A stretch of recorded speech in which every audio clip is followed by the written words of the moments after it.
성도 여러분 안녕하십니까? 에스라의 나무 강단 성경의 어휘 연구 계속하겠습니다.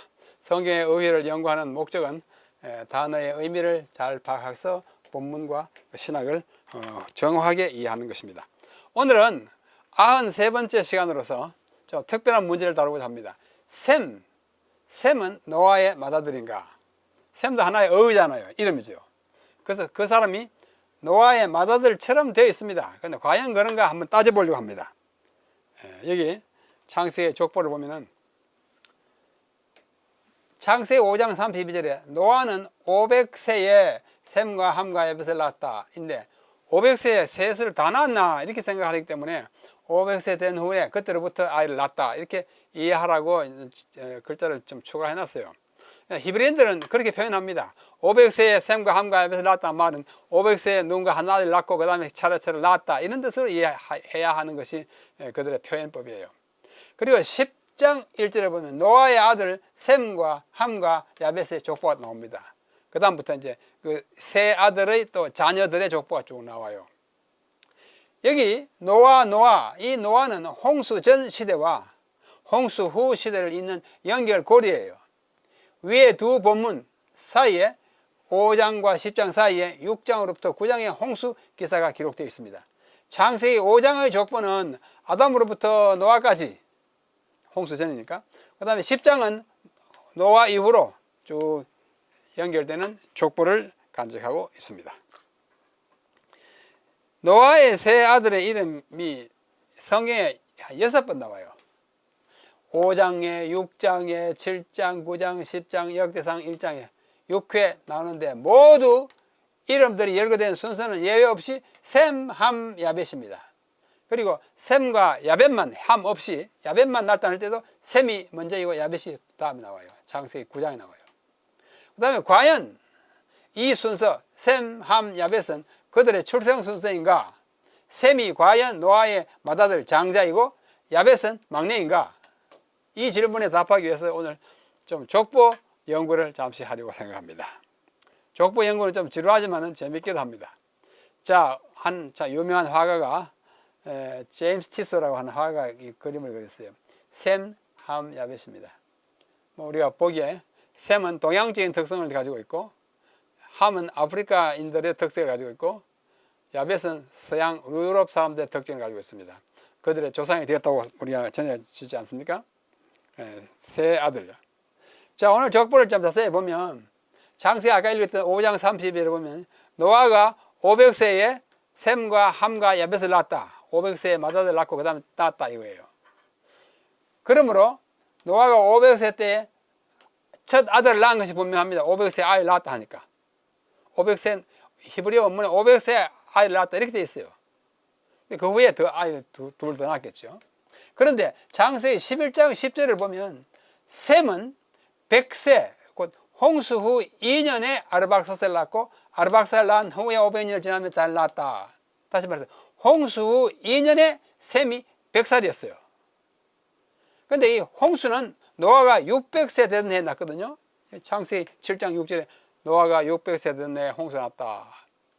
그런데 홍수 후 2년에 셈이 100세였으니까 홍수 후 2년에 노아는 602세잖아요. 600세에 홍수가 났고 홍수 후 2년은 602년이고 그리고 그 602년에 셈이 100세였으니까 그슬로 100년을 그슬로 올라가면 그거는 노아가 502세 되던 해에 태어난 것이 분명합니다. 맞죠? 500세에 누군가를 낳고 502세에 낳은 것은 셈이에요. 이것을 우리가 착안하면 좀 재미있는 사실을 볼 수 있습니다. 한편 노아가 500세 때에 아들 낳기 시작했으므로 셈보다 2년 앞서, 왜냐하면 502세에 셈을 낳았으니까 2년 앞서 한 아들이 태어났고 그 아들은 야벳일 수밖에 없어요. 왜냐하면 함은 작은 아들 막내라고 이미 창세기 9장 24절에 말하기 때문에 502년에 셈이 낳고 2년 앞서 누군가 낳았는데 다른 하나를 함은 막내라고 했으니까 야벳일 수밖에 없어요. 야벳이 형이라고 생각됩니다. 그러므로 야벳이 맏아들이고 노아 500세 때, 그 다음에 둘째는 셈이고 노아 502세 때 나고 함은 막내 아들이었다고 우리가 오늘 결론 지을 수 있습니다. 이것은 성경을 자세히 볼 경우에 피할 수 없는 결론이라고 저는 생각합니다. 그런데 우리 성경 여러 역본을 좀 발표하면 아주 난처한 사태가 벌어집니다. 창세기 10장 21절에 번역해 가는 거예요. 우리 개역 한글판, 개역 개정판은 둘 다 똑같아요. 셈은 에벨 온 자손의 조상이고 야벳의 형이다 그랬어요. 그래서 우리가 셈이 맞으라고 생각합니다. 또 가톨릭 성경에도 셈에게도 자녀들을 낳는데 그는 야펫의 맏형이다. 셈이 맏형이라고 그랬어요. 그다음 시온 성경도 야벳의 형 셈도 자녀를 낳았다. 자꾸 셈이 형이라고 그랬어요. 현대인의 성경도 야벳의 형이었던 셈은 히브리 사람의 조상이다. 또 현대어 성경은 야벳의 형이었던 셈도 자식을 두었다. 전부 야벳의 형 해가지고 셈이 형이라고 쭉 노란 글자는 전부 셈이 형입니다. 여러분 다 그렇게 알고 계시죠? 또 우리가 가장 많이 보는 성경도 그렇게 말하기 때문에 그렇습니다. 야벳의 형이라 그랬어요. 그러나 이 파란 글자 한번 보십시오. 한글 킹 제임스 번역은 셈은 모든 에벨 자손의 조상이요 형 야벳의 동생이다. 야벳을 형으로 보는 것입니다. 또 킹 제임스 흠정역도 셈은 에벨의 조상인데 그 형 야벳의 동생이다. 아주 확실하게 야벳을 형으로 보고 셈을 동생으로 보는 이 파란 글자 있고 노란 글자는 셈을 형으로 보는 것입니다. 자, 그러면 우리말 말고 영어로 된 번역 어떤가 한번 보겠습니다. 영어로 된 번역이요. RSV, Revised Standard Version, Revised 개역 표준판. To Shem, the elder brother of Japheth. 야벳의 형님, elder brother 형인 셈. 셈이 형이고 야벳의 동생. 우리말 개역 한글판과 똑같습니다. 그 다음에 NASB, New American Standard Bible. And also to Shem, the older brother of Japheth. older brother나 elder brother 똑같은 거 아시죠? 야벳의 형님 셈에게도 애가 났다. 이렇게 되어 있어요. 셈이 형이에요. 그 다음에 New Living Translation 있어요. Sons were born to Shem, the older brother of, 얘가 똑같아요. The older brother, 야벳의 형인 셈에게도 아들이 태어났다. 셈이 형이에요. 자, 이제 파란색 들어갑니다. 파란색은 New King James Version. King James Version 똑같아요. King James Version과 New King James Version은 and also to Shem, the brother of Japheth the elder. The elder가 뒤에 붙으면 이것은 야벳의 형이라는 뜻입니다. 형, 야벳의 형제인 셈. 그게 동생이죠. 셈은 동생이고 야벳이 형이에요. 또 New International Version, NIV에도 Shem, whose older brother was Japheth. 셈은 셈인데 어떤 셈이냐? 그의 형이 야벳이었던 그 셈. 형이 야벳인 동생이 셈이라 그거예요. 여기도 역시 야벳이 형이고 셈은. 파란색 두 개는 셈이 동생이고 노란색 이 세 개는 셈이 형이에요. 아까 우리 한국말 두 배로 갈렸듯이 영어 번역도 두 무리로 갈렸습니다. 자, 그럼 우리가 동양 성경들은 어떻게 번역이 됐는가? 중국어와 일본을 제가 살펴봤습니다. 중국어, 일본을 제가 잘 모릅니다만은 그저 간신히 이제 한자와 이제 그 글자만 좀 읽어서 봅니다. 자, 중국어 성경인데 Chinese Union Version이에요. CUV 성경에서는 이렇게 됐습니다. 이 아불이 야벳입니다. 아불 즉 가가 셈, 야후 더 끄거 샨 이렇게 야벳의 형님인 셈, 야벳의 형인 셈이 형이에요. 우리는 성경과 똑같아요. 또 현대 중문 역본도 셈이 셈이에요. 셈은 야벳의 큰 형이다. 야벳의 큰 형이다. 셈은 형이에요. 삼위 중에 큰 형이다 그거예요. 그렇게 번역했습니다. 그 다음에 일본말 신공동역에 보면은 이렇게 되어 있습니다. 그대로 따왔습니다. 셈은 이모, 셈에게도 맞다. 또 고도모가 우마르다. 자녀들이 태어났다. 셈에게도 자녀들이 태어났다. 가레와 그는 무관한 셈이에요. 에베를 노 수베 노 시손 노 센조 데 아리. 그는 에벨의 모든 자손들의 선조인데 여기 야벳도 노 아니 되었다. 야벳의 형이었다. 야벳의 형이었다 그래요. 재밌죠? 야베스의 형이었다. 셈이 형이에요. 중국어도 셈이 형이고, 일본말 셈이 형이고, 우리말도 중요한 번역들은 셈이 형이에요. 그 다음에 파란색. 마르틴 루터는 이렇게 씁니다. 마르틴 셈. 독일 말에는 H가 없습니다. 그냥 셈. 셈은 아바 야페츠 데스 엘트런 브루드. 야벳 곧 그 형님 되는 야벳의 형제인 셈이 쏘익테 아우킨다. 자녀를 낳았다. 이래가지고 에벨의 모든 자녀들의 아비가 되었다. 야벳이 형이고 셈은 동생이라고 그랬어요. 큰 형인 야벳의 형제인 셈 이렇게 했어요. 그 다음 프랑스 말 성경 어떻게 보냐나 쭉 보니까 프랑스 말이에요. 뭐 제가 읽지 않겠습니다. 셈은 프레르는 brother 그 형제예요. 네? 자페 레네는 손 위 사람을 말합니다. 영어로 하면 elder 같은 거예요. 나이 많은 그러니까 손 위 사람인 야벳의 형제인 셈. 야벳이 형이에요. 이렇게 언어마다 다르고 같은 언어에도 이렇게 두 무리가 나뉘는데 과연 어느 게 맞을까요? 우리는 불갑을 성경을 기록한 원문으로 갈 수밖에 없습니다. 오늘 제가 히브리어 글자를 이렇게 세 글자가 들었는데 또 히브리어 한다 그렇게 생각하지 마시고 제가 설명을 드리면 이 글자 하나도 몰라도 이해할 수 있습니다. 창세기 10장 21절에 마소라 본문이라는 것은 히브리어 성경 가운데 가장 권위를 인정받는 본문 마소라 본문이라는 게 있습니다. 지금 시중에 나도는 다 히브리어 성경 다 마소라 본문이에요. 마소라 본문이라고 해요. 그게 세 단어예요. 아히 예펫 하카돌. 아히라고 하는 말은 형제 누구의 형제라는 뜻이에요. 누구의 그 다음에 나오는 사람의 형제. 앞에 셈이 있어요. 셈은 야펫의 형제이다. 여기 예펫가 야펫입니다. 예펫. 그 다음에 하카돌. 여기 하면 the great 큰 자 또는 the elder 그 말이에요. 가돌 크다는 뜻이에요. 하카돌 큰 아들 또는 형제. 야벳의 야벳의 형제. 이 큰이 아히에 붙을까요? 예펫에 붙을까요?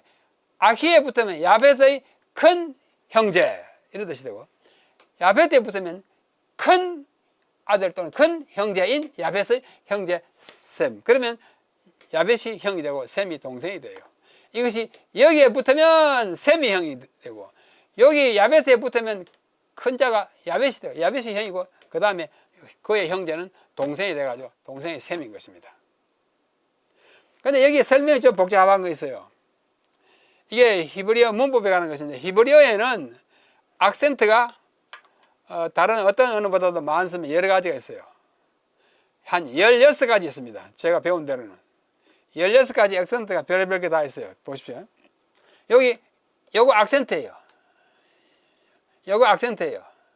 요거 악센트예요. 세 가지 악센트입니다. 이렇게 생긴 것은 티프카라고 합니다. 티프카는 단절 악센트예요. 여기서 읽고 딱 끊으라. 일단 아히 딱 끊으라. 그다음 이렇게 된 것은 이렇게 된 그 다음 단어하고 붙여서 연결 악센트. 이거는 예페트 다음에 끊지 말고 예페트 하카돌 이렇게 읽으라고요. 그 다음에 여기는 실루크다. 실루크는 여기서 딱 끝났으니까 안심하고 끝내라 이거예요.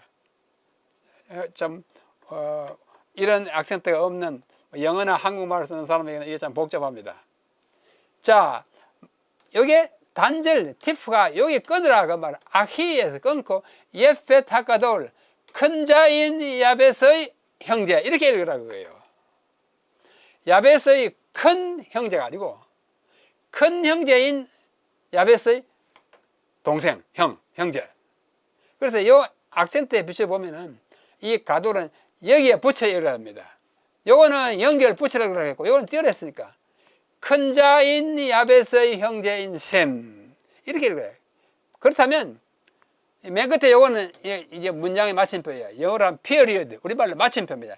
여기 마침표, 히브리말 마침표예요. 자, 이렇게 큰 자인 야벳의 형제인 셈 이렇게 읽으면 셈이 큰아들 야벳의 형제인가? 그렇습니다. 셈이 야벳의 큰 형인가? 요걸 띄어 읽으라 하기 때문에 그렇게 하면 되지 않을 것 같습니다. 만약에 붙이려고 그러면 이게 여기다 꾸밀 수도 있어요. 그러나 이 큰 자가 야벳을 꾸미는 것이 더 가깝고 편하고 멀리 넘어오기는 것은 문법적으로 조금 어려워요. 불가능하지는 않지만. 그래서 이러한 이 disjunctive 단절 액센트에 비춰보면 아히, 예펫, 하가돌 큰 자인 야벳의 형제인 셈 이렇게 읽어야 맞지 않나 그렇게 생각하게 됩니다. 그래서 아까 보다시피 영어도 그렇고 뭐 우리말도 그러고 이렇게 두 패로 갈라진 것은 이 가도를 여기다 붙이느냐 여기다 붙이느냐에 따라서 달라지는데 악센트에 비춰보면 여기다 붙여야 되지 여기다 붙이면 안 돼요.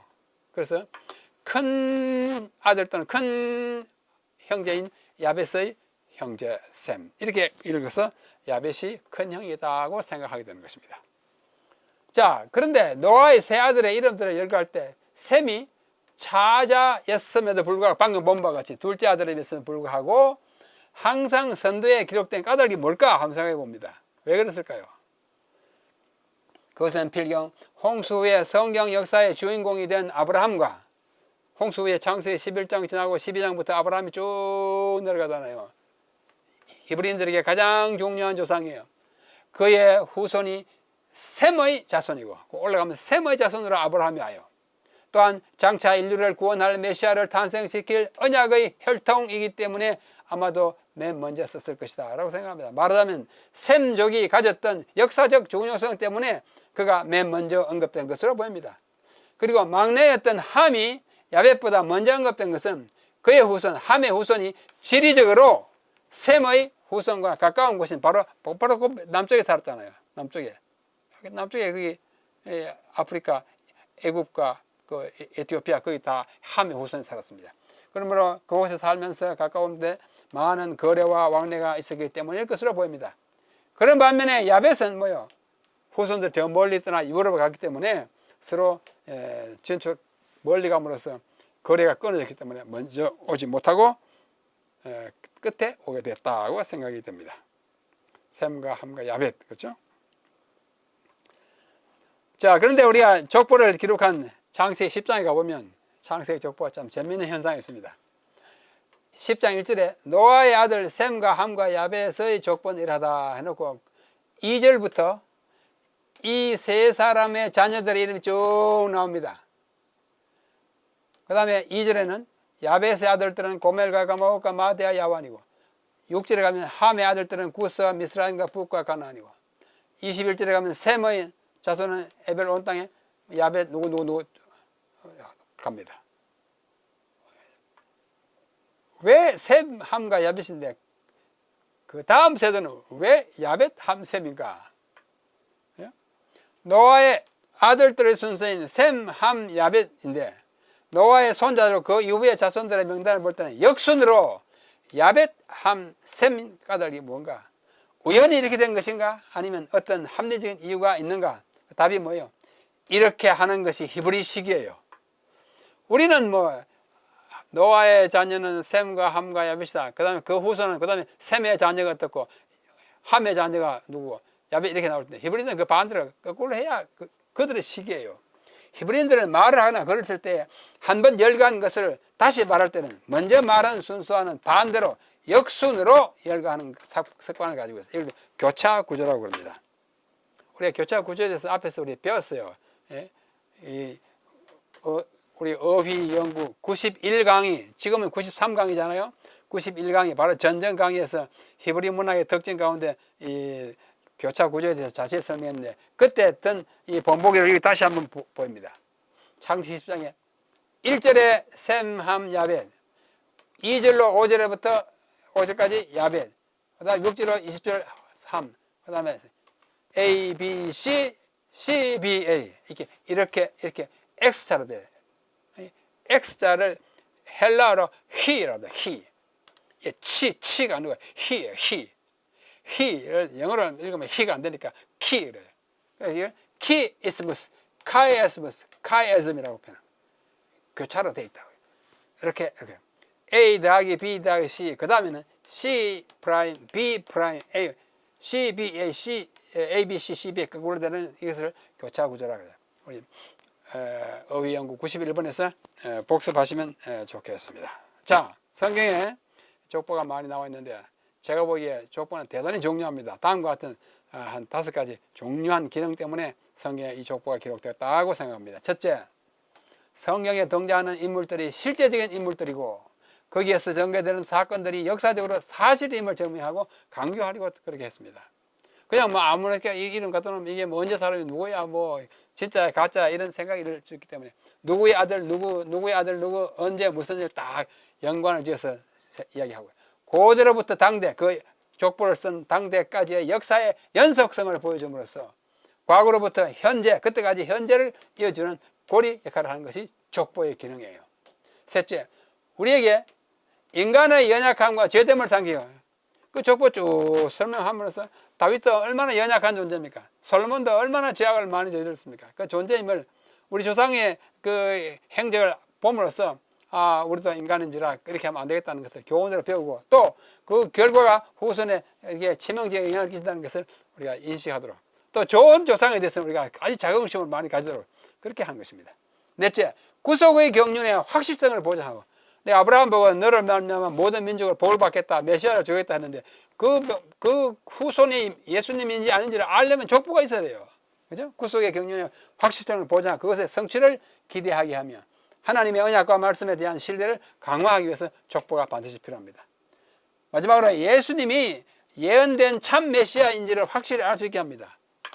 예수님이 진짜 메시아인지 아닌지를 예언한 대로의 그 모든 것이 이루어져야 돼요.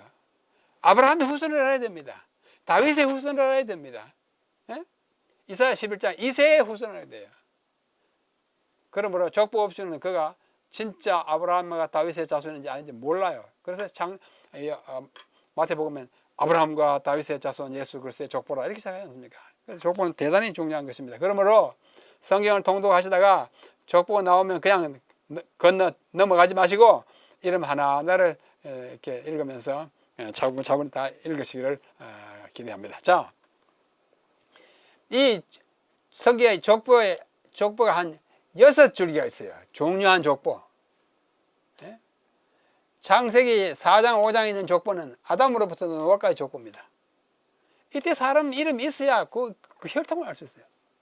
창세기 10장 11장에는 노아로부터 아브라함까지 다 연결되어 있다는 거예요. 역대상 1장으로 9장은 전부 이름이잖아요. 아브라함, 셋, 에노스, 게난, 야랄 말 쭉 나와요. 아담으로부터 사울 왕 때 그때까지. 그 다음에 에스라 느헤미야는 바빌론에서 돌아온 사람들의 명단이 뭐 레위 지파 누구 다 있어요. 그게 없으면 제사장 노릇을 못했어요. 다음에 신약에 와서는 마태복음 1장 1절로 17절에는 예수님의 족보가 나오는데 시작이 아브라함입니다. 아브라함이 그들의 히브리인데 조상이에요. 아브라함이 이삭을 낳고 이삭이 야곱을 낳고 야곱은 유다와 그 형제를 낳고 유다는 누구를 낳고 해가지고 마침내 어떻게 해요? 야곱이 또 하나 나오고 그 다음에 요셉이 나오고 요셉의 아내 마리아에게서 예수님이 태어납니다. 그 족보가 참 중요해요. 그 다음에 누가복음에 족보 한 번 더 있습니다. 3장 23절에서 38절까지인데 마태복음 족보는 위에서 아래로 누가복음 족보는 아래서 위로 거슬러 올라갑니다. 사람이 아는 대로 예수로부터 이제 올라가요. 예수님 위에 요셉 위에 야곱 위에 누구 그 이상은 누구 솔로몬 이상은 다윗 이상은 이새에 올라가서 그 이상은 아담 그 이상은 하나님이라 하나님까지 올라가요. 하나님을 족보에다 넣었습니다. 그건 무엇을 암시하는 거 아니에요? 우리 모든 인간의 창조자 하나님이 아버지시고 조상이시고 그 인류 가운데 한 사람이 된 예수님이 인류 가운데 한 사람이라는 것을 우리에게 보여줍니다. 여기 마태복음 족보는 유대인 예수님이고 누가복음 족보는 인간 예수님입니다. 아주 그 신학이 뚜렷하게 나타나 있습니다. 자, 오늘 우리 짧은 시간에 셈은 노아의 맏아들인가? 여러분 답은 뭐예요? 오늘 본 우리 성경의 구절에 비춰서 추론해 보는데 셈은 노아의 맏아들인가? 여러분의 답은 뭐예요? No, 아닙니다. 저도 아니라고 생각합니다. 오늘 본 것에 비하면. 그럼 뭐냐? 그러면 셈은 뭐야? 무엇입니까? 노아의 둘째 아들이다 하는 것이 오늘의 정답입니다. 여러분 그렇게 이해하시고 성경의 족보를 읽을 때마다 너무 지루하게만 생각하지 마시고 족보를 넣으신 하나님 뜻이 있다고 생각 가운데 그 이름들의 배경까지도 연구할 수 있으면 참으로 큰 은혜와 확신을 얻게 될 것입니다. 여러분 오늘 셈의 이야기를 여기서 마치고 다음에 또 다른 어휘를 가지고 함께 공부하겠습니다. 안녕히 계십시오.